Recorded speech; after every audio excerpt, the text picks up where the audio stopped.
श्री राम जन्मभूमीवर उभारलेल्या भव्य मंदिरात श्री रामलल्लाच्या प्राणप्रतिष्ठा कार्यक्रमाला प्रत्यक्ष अयोध्या येथे जाण्याचा अतिशय अनमोल असा सन्मान लाभलेले सांगलीचे ज्येष्ठ व्यापारी मनोहर सारडा काका आणि त्यांच्या पत्नी हिरामणी सारडा यांनी अमन एक्सप्रेस न्यूज चॅनलच्या प्रतिनिधीशी साधलेला संवाद.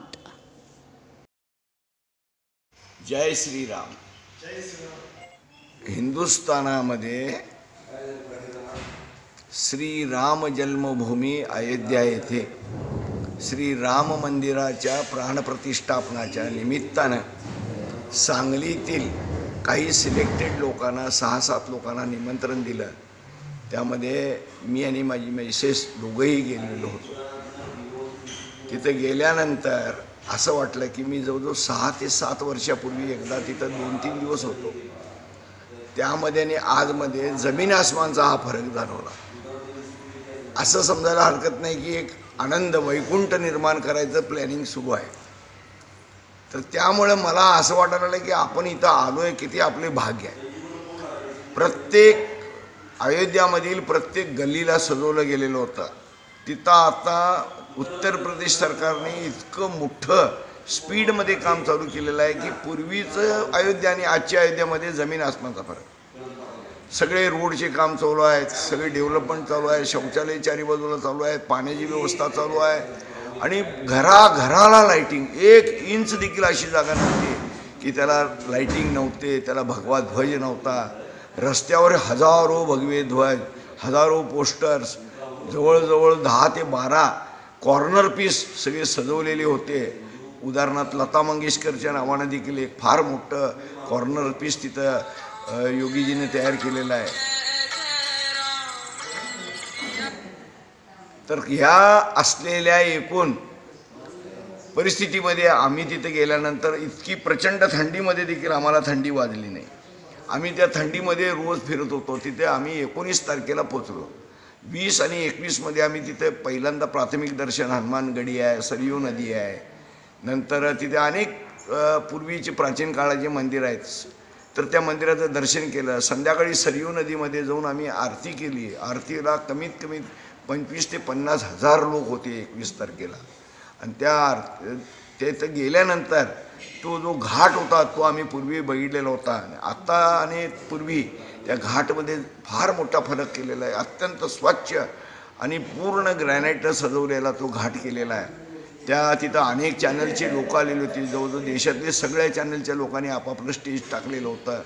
म्हणजे एक वातावरण, धार्मिक अनुसंधान म्हणायला हरकत नाही की त्या निमित्तानं आम्हाला तिथं ह्या सगळ्या गोष्टीचा आनंद घेतल्यानंतर ज्या दिवशी 22 तारीख उजडली आणि 22 तारखेला ज्यावेळी आम्हाला त्यांनी निमंत्रण स्पेशल पास जो दिलेला होता, मोजक्या काही लोकांना होता, जवळजवळ 8-9 हजार लोकांना, तर त्यामध्ये आमचंही नाव होतं. आणि तर आम्हाला VIP ट्रीटमेंट असल्यामुळे आम्हाला त्यांनी इतकं चांगलं स्वागत केलं. आम्हाला त्यांनी आमचे बूट देखील त्यांनीच काढले, पिशवीमध्ये ठेवले. त्यांनी आम्हाला चंदन लावलं, त्यांनी आमच्या गळ्यामध्ये दुपट्टा गाठला आणि आम्हाला आपल्या स्थानावर नेऊन आम्हाला त्यांनी बसवलं. आम्ही 2 नंबर ब्लॉकमध्ये होतो. आमच्या बाजूला सगळे सेलिब्रिटीज होते, मधल्या भागात सगळे साधुसंत होते. तर हे आम्ही तिथं बसल्यानंतर तिथं आपल्या देशातील सगळे नामवंत, अत्यंत प्रसिद्ध गायकांची वेगळीवेगळी भजनं एकेकांची 5-5 मिनटं झाली.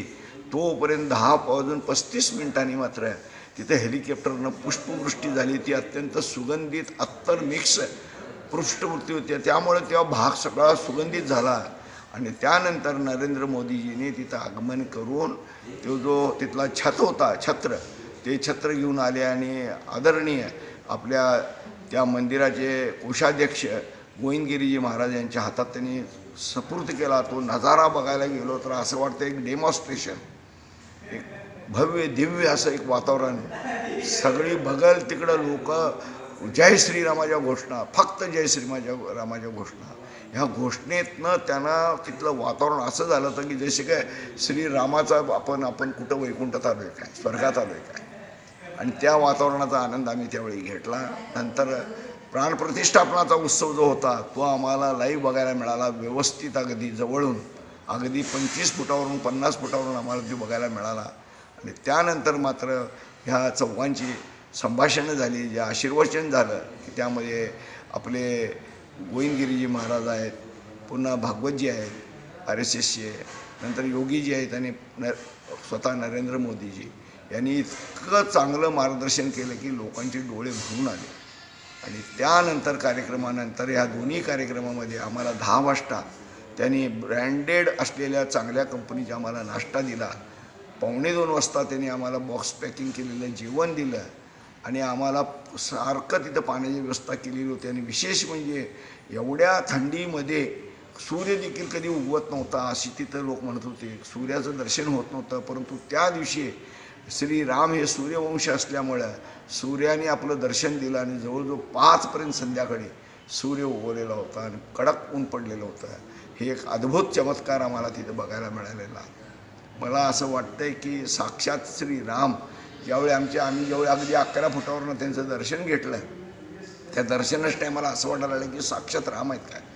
त्या ज्यांनी ही मूर्ती घडवली की ज्यांनी ही प्राणप्रतिष्ठापनाच्या निमित्तानं ज्याला हे नियोजन दिलेलं होतं तो धन्य आहे. त्याच्या हातातली ताकद कला बघितली तर असं वाटतंय की असेही कारागीर आपल्या देशामध्ये आहेत. डोळे श्रीरामाचे प्रभू रामचंद्राचे डोळे जर बघितले, आपल्या डोळ्यातनं पाणी. आणि आम्हाला अनेक वेळा आम्हाला तिथल्या कार्यक्रमामध्ये अश्रू आले. ज्यावेळी तिथं भाषणं सुरू झाली त्यावेळी देखील त्या लोकांची सेवा, बसण्याची व्यवस्था इतकी अप्रतिम होती की आम्हाला सगळं अगदी 100 फुटावरनं सगळं दिसत होतं. आणि त्यामुळं आम्ही अत्यंत धन्य झालो. आम्हाला आपल्या सांगलीचं एक प्रतिनिधित्व करायची संधी मिळाली. सगळ्या भक्तांचे आम्हाला आशीर्वाद होते. सर्वसामान्य गरीब श्रीमंत सर्व थरातील लोकांनी आम्हाला गेल्या 30-40 वर्षात जो आशीर्वाद दिला त्या आशीर्वादाच्या कारणानंच आम्हाला तिथलं निमंत्रण आलं. आम्ही गेलो आणि आमचं कुटुंब, आम्ही सहकुटुंब म्हणजे मी आणि माझी पत्नी गेलो होतो. त्यामुळे आम्हाला खूप बरं वाटलं. आणि जय श्रीराम अशा घोषणा देत आम्ही नंतर तिथनं पुन्हा रवाना झालो.